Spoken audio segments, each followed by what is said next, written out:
Bienvenidos hermanos, qué bueno que ya están con nosotros en el club de lectura. Vamos a iniciar el estudio de hoy con una oración. Vamos a estar en segundo libro de Crónicas y si ahí donde están podrían cerrar sus ojos conmigo y empezamos orando. Señor, gracias porque nos permites estar delante de ti en lectura. Te pedimos, Señor, de que tu palabra cumpla la promesa de siempre regresar con muchas ganancias a nuestra vida, Señor, que la palabra de Dios nunca regresa vacía, porque cada vez que la abrimos, Señor, tiene mucha ganancia. Gracias, mi Dios, por eso. Confiamos en eso y por eso es que estamos hoy delante de ti. En tu nombre oramos, amén y amén. Bueno, estamos en el segundo libro de Crónicas y como yo les había explicado hace algún tiempo en la introducción del primer libro de Crónicas, estamos viendo un poco de la vida de los reyes de Judá, o sea, del pueblo del sur. Si ustedes se fijan la comparación entre Reyes y Crónicas, es bastante notorio que Reyes a veces hace un poco de profundidad histórica también en los reyes del norte, también en los reyes de Israel, mientras que Crónicas se centra un poco más en el linaje de David. Y en este caso estamos viendo a Ocosías. En el capítulo 19 y en el capítulo 20 forman parte de nuestra lectura de hoy. Entonces vamos a estar respondiendo las preguntas de ahí. Y evidentemente Ocosías, siendo rey de Judá, vamos a meternos un poquito en su historia. Entonces, la pregunta número 1 dice, ¿por qué los jueces deben tener sumo cuidado con su rol? Ocosías, como parte de las cosas que hizo en su reino, como parte de las reformas o de las actividades del rey que están narradas, él puso jueces, pero él no solo puso jueces, sino que él exhortó a los que ya estaban. Y él les explicó algo bastante interesante, pero que tenemos que tener en cuenta, y es que les dijo, cuando ustedes juzgan, no lo hacen en nombre de un hombre. O sea, no lo hacen representando a un hombre, no lo hacen representando a un humano, sino que lo hacen representando a Dios. Ustedes juzgan en el nombre de Dios. Cada vez que ustedes emiten un juicio, son una representación de Dios. No es de que ustedes de repente con su propio nombre están emitiendo ese juicio, sino que las personas quien le ha puesto ahí es Dios mismo. El hecho de que usted pueda estar sentado en una silla que le da el privilegio de juzgar lo que es bueno y lo que es malo, de emitir un juicio o una condena, es la prueba de que Dios le ha elegido para estar ahí. Es la prueba de que bajo la soberanía de Dios, usted está representándole aquí en la tierra en uno de sus nombres. Uno de los nombres de Dios es juez. Usted está siendo parte de lo que Dios es, un juez. Es un privilegio enorme, les explicó el rey. Ahora bien, yo sé que la mayor parte de nosotros no somos jueces y sería un poco difícil empezar a aplicar esto a nuestra vida pensando de que somos jueces. Y la Biblia espiritualmente nos llama a no convertirnos en jueces si no ha sido por privilegio divino. Entonces, si su vocación, si su trabajo no es ser juez, de juez de la república o juez de lo que, de lo que sea, la Biblia nos anima que espiritualmente no nos volvamos jueces. Nos dice, si usted no tiene esa vocación, ese llamado, no lo haga, porque con la misma vara que mide será medido. Entonces difícilmente yo me adentraría en el tema de cómo aplicar esto a nosotros que no somos jueces. Entonces, la forma en la que vamos a aplicar esto es viendo que algunas veces Dios nos permite utilizar algunos de sus nombres, nos permite utilizar roles que Él tiene para que nosotros aprendamos un poco más de quién es Él. Entonces, los jueces en representación de Dios eran llamados así, jueces, a pesar de que Dios es el máximo juez. Los pastores de ovejas ocupan uno de los nombres de Jesús, el buen pastor. Pero hay uno de los nombres que a veces se nos olvida, que es bastante importante que nosotros reconozcamos. Y ese es Padre. Padre es uno de los nombres de Dios. Y le da el privilegio a los hombres de poder cargar con ese rol que Dios tiene. Si ustedes se habían puesto a pensar en esto, creo que me van a entender. Y si no, porfa, en este momento, desen cuenta de lo siguiente. Hombres, cuando a usted le llaman padre, cuando a usted le llaman papá, Dios le está dando la oportunidad a usted de ser llamado como uno de los nombres que Él tiene. Por lo tanto, usted está haciendo una representación de Dios aquí en la tierra. Lo que sus hijos reciban de ustedes, lo que sus familias reciban de ustedes, va a ser un ejemplo, una representación del Dios que ustedes creen. Y si ustedes y yo como padres damos un mal ejemplo, vamos a estarle diciendo al mundo un mensaje equivocado de quién es Dios. Nuestra meta debería de ser pedirle a Dios que nos ayude a ser más como Él, porque tenemos una familia que nos está viendo. Tenemos personas que nos dicen, Padre, Él nos ha confiado ese privilegio. Y no juzgamos, no tenemos ese rol en nuestro propio nombre. Tenemos ese rol bajo el nombre de Dios, en representación de Él. La pregunta número 3 dice de la siguiente forma.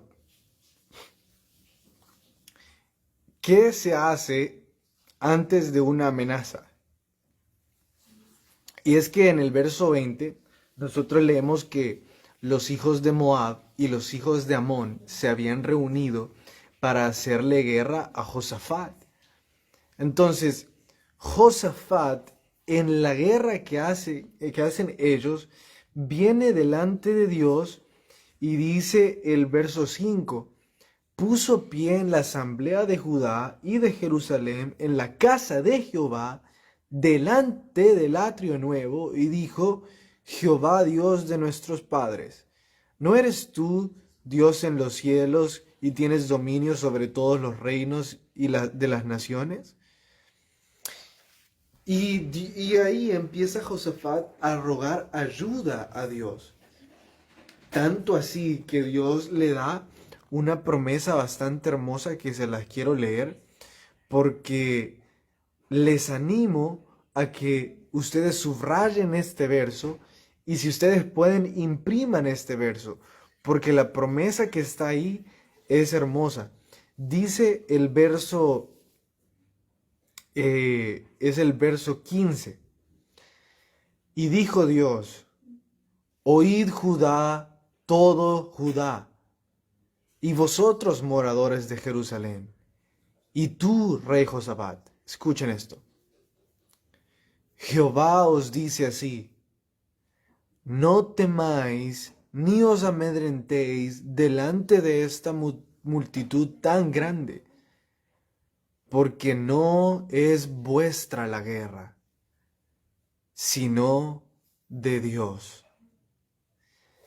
Dios le dice a ellos, esta guerra que ustedes tienen frente a ustedes no es de ustedes, es mía. Y el que va a pelear en esta guerra no son ustedes, soy yo. Cuando nosotros vamos delante de nuestro Dios, cuando nosotros vamos en oración y antes de querer hacer cualquier estrategia, antes de querer nosotros intentar las cosas, vamos y le decimos: Dios, aquí está mi guerra. Lo que realmente está sucediendo es que le estamos diciendo: Dios, pelea por nosotros.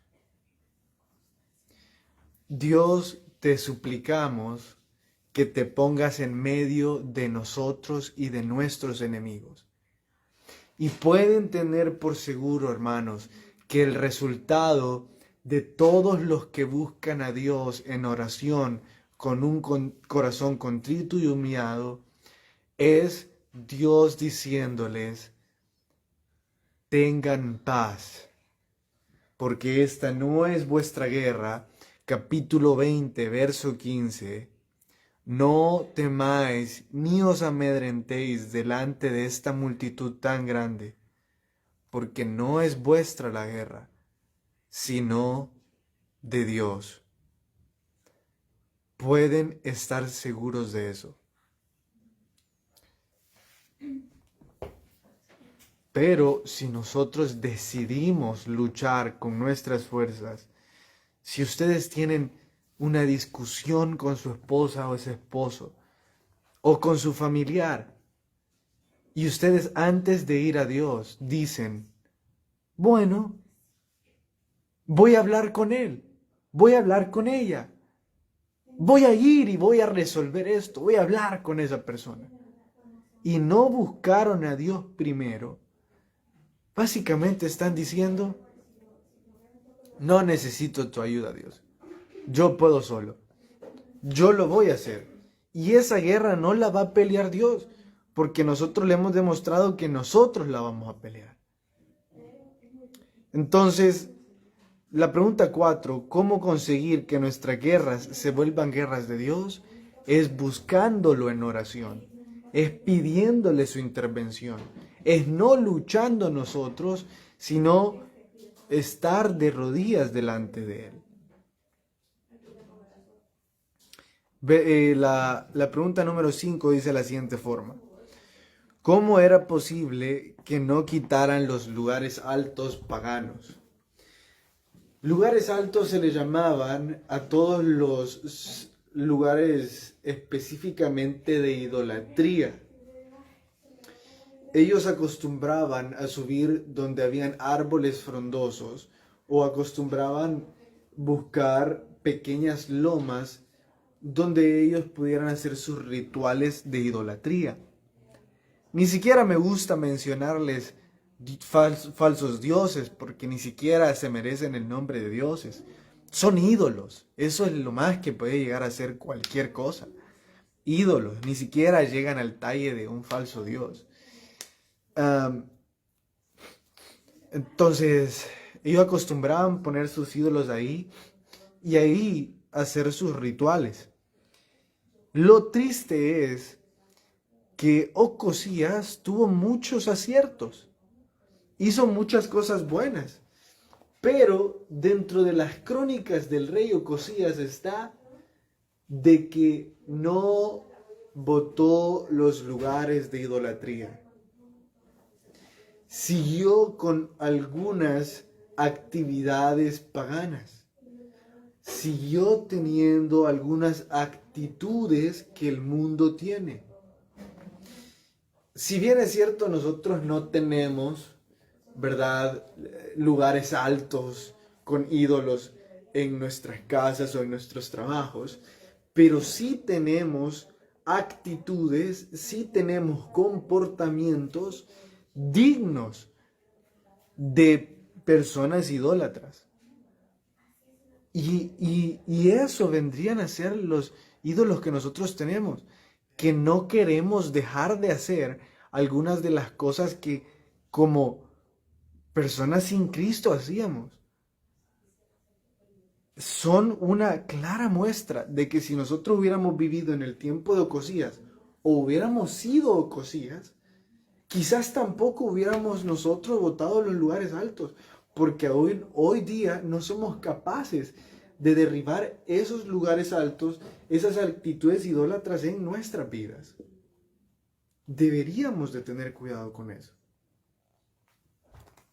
Bueno, hermanos, qué bueno que nos acompañaron esta noche en el club de lectura. Esperamos de que el libro de Crónicas les esté edificando muchísimo. Personalmente, cada mañana que lo hemos leído con mi esposa ha sido de tremenda edificación. Animarles a no darse por vencidos, a no dejar de hacerlo. Y nos vemos el lunes a las 9 en la misma página de Facebook.